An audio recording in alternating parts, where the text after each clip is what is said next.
Hola, yo vine a participar de este seminario para hablar sobre las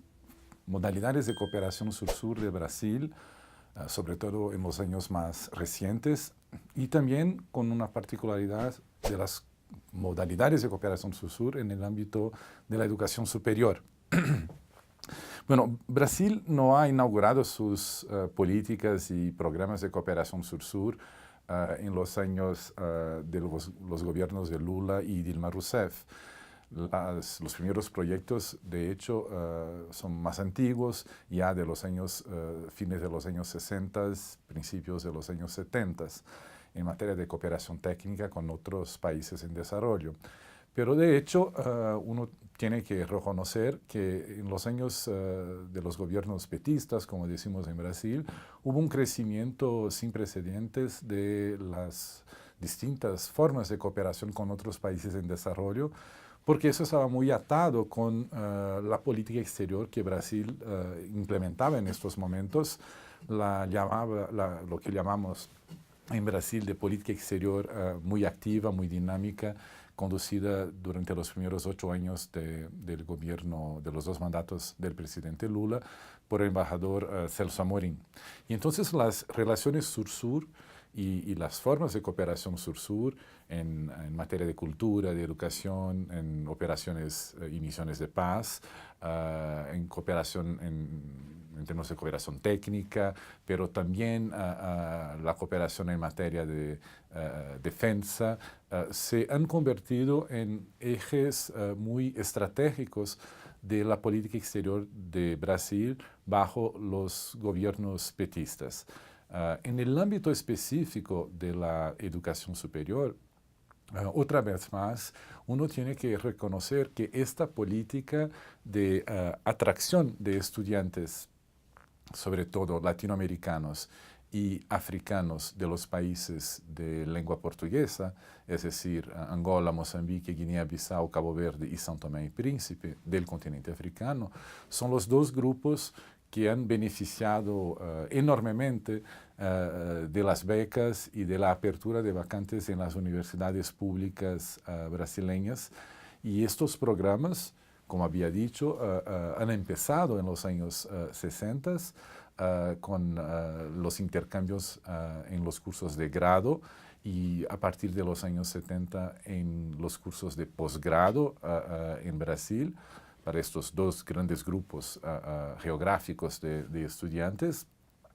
Pero en los años, a partir de los años 2000, a partir del inicio del gobierno de Lula da Silva, estos proyectos de intercambio y de cooperación educativa han recibido un aporte en términos de presupuesto, en términos de importancia estratégica y de visibilidad muchísimo mayor. Eso tiene que ver, por supuesto, con la imagen que Brasil tenía en estos años. Era una imagen internacional muy positiva. Brasil sacaba adelante una serie de políticas públicas reconocidas internacionalmente como políticas de inclusión y de superación de la pobreza y de superación del hambre, de combate contra el hambre de las poblaciones más pobres del país.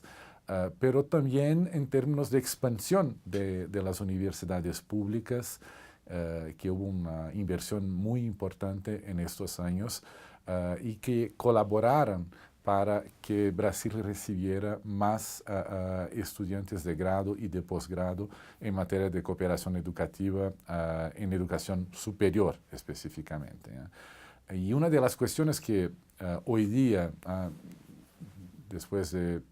un poco más de 2 años del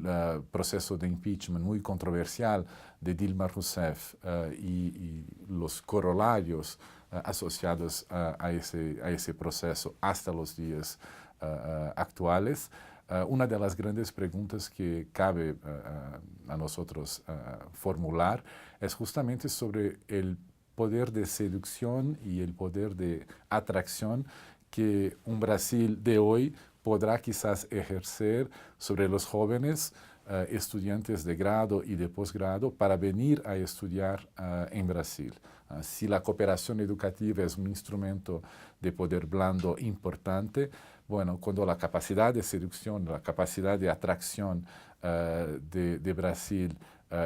en función de una imagen internacional bastante menos positivo en los días actuales, entonces, ¿qué capacidad de atracción tendrá este país, Brasil, para hacer venir estudiantes a frecuentar cursos de grado y de posgrado, aunque sea con becas, en nuestras universidades? Y el segundo punto, que tiene que ver con la capacidad material, es decir, la capacidad de las universidades ellas mismas de mantenerse con presupuestos bastante reducidos y dependiendo de las elecciones muy pronto en mi país, una de las promesas una de las muchas promesas de uno de los dos candidatos es justamente reducir los presupuestos de forma radical para los programas de posgrado y las investigaciones,